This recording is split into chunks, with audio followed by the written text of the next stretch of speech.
Nichée le long de la chaîne des Pyrénées, la ville de Sarre est l'un des joyaux du Pays basque.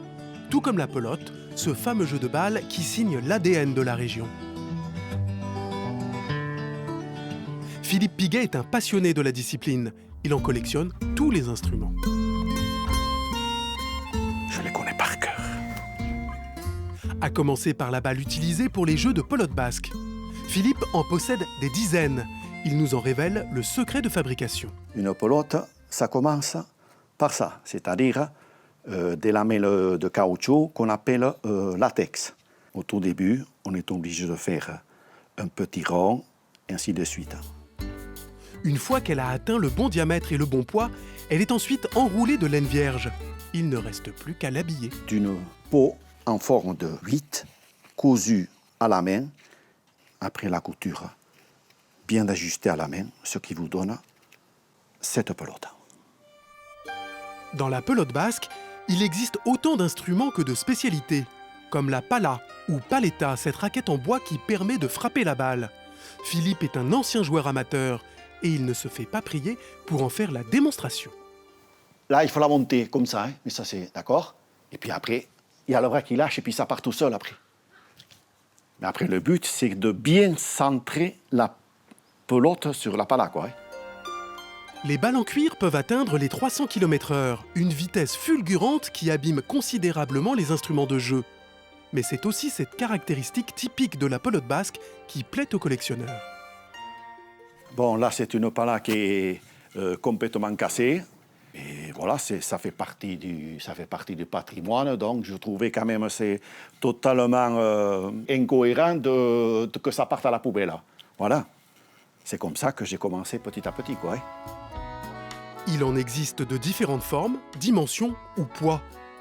Philippe chine depuis 40 ans dans les 4 coins du Pays basque, toujours à l'affût de la pièce originale qu'il négocie une dizaine d'euros tout au plus. Donc une surprise monumentale, j'avais jamais vu une pala aussi vilaine.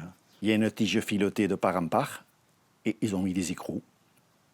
Alors je ne sais pas si c'était le fait de consolider la pala ou pour lui donner peut-être un peu plus de poids. Mais j'ai trouvé à une brocante et puis voilà, c'était... Quand on voit l'état de la pala, je me suis dit ça ne peut enrichir que ma collection. Et alors le saumon, voilà, c'est ce que j'avais pu... Je ne sais pas trop où j'avais récupéré ça, c'est l'ancêtre de la pala, quoi. Hein. Donc je pense que c'est une omoplate de bœuf, certainement. Ça, c'est la partie, on va dire, c'est le poignet, quoi. Ça, c'est la partie pour jouer. Voilà, ça, c'est pour vous montrer que c'est vraiment un os, quoi. Le passionné ne peut pas s'empêcher de tester le rebond. Pas évident. La forme et la taille des gants varient également selon la discipline. La plus spectaculaire est très certainement la chistera, ou panier en basque.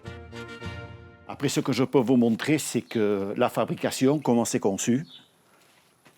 Bon, ça, c'est une armature en bois, avec des lamelles d'osier, tressées, et qui donne un gant fini, comme celui-ci. Son gant courbé est fixé sur la main par une poche en cuir qui facilite la réception de la balle. Ces instruments restent rares en brocante. Philippe nous livre quelques astuces pour bien les chiner. Donc, un gant neuf, ça vaut entre 150 et 200 euros. Et on peut le trouver en les chinant. Il ne faut pas que ça dépasse les prix entre 80 et 100 euros. Et surtout, il faut faire attention. À force que la pelote elle tape, donc automatiquement, ça abîme l'osier. Et ce qu'il faut surtout éviter, c'est que le gant il se transforme en panier percé. Tous les objets de Philippe ont une histoire. Ces bijoux, comme il les appelle, il aime les soigner, les réparer, les dorloter.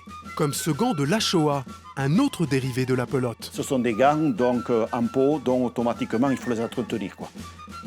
Pour ça, il utilise la recette d'antan, le gras du bœuf. Voilà ce que me donne le boucher, d'accord, dans une barquette. Après, je fais fondre ça dans une casserole, je laisse refroidir et je le mets au frigo pour en faire une pommade. Et par la suite, eh bien, je prends une chiffonnette. C'est surtout l'entretien à l'extérieur. Le suif que je passe à l'intérieur, c'est pour que la pelote elle reparte plus rapidement et plus facilement du gant. En quelques minutes, Philippe a ressuscité son gant fétiche. Mais il n'est pas seulement collectionneur d'objets de pelote basque, il aime aussi jouer à ce sport. Ouais. Bien les jambes. Et quel meilleur partenaire que Pampi-Laduche, champion du monde de pelote à main nue, pour faire une partie. Bouge bien, hein. Voilà. Aujourd'hui, Pampi réserve même une belle surprise à notre collectionneur. Il va lui offrir l'une de ses balles personnelles, qu'il conserve dans une chaussette en laine. C'est la méthode ancestrale d'une chaussette en général en laine, Oui. parce qu'on a l'impression que la pelote elle a besoin d'être cajolée au chaud. Oui. Et ça, c'est en fin de compte une pelote espagnole. D'accord. Elle fait partie de mes premiers pas. Tu vois, elle a vraiment du vécu, les poings sont ouverts. Donc elle a vraiment du gaz, quoi, cette pelote pour moi dans mon cœur. Quoi. Tu la mettras dans ta collection. Ok. C'est extraordinaire, Pampi. Non, je suis un peu vieux, mais... Merci beaucoup. Tu peux être sûr qu'elle va être bien gardée et qu'elle va être au chaud. Et Pampi, il est clair. Merci beaucoup. Malgré l'émotion, comme un enfant, Philippe ne peut s'empêcher de fanfaronner. Ça y est, j'ai gagné.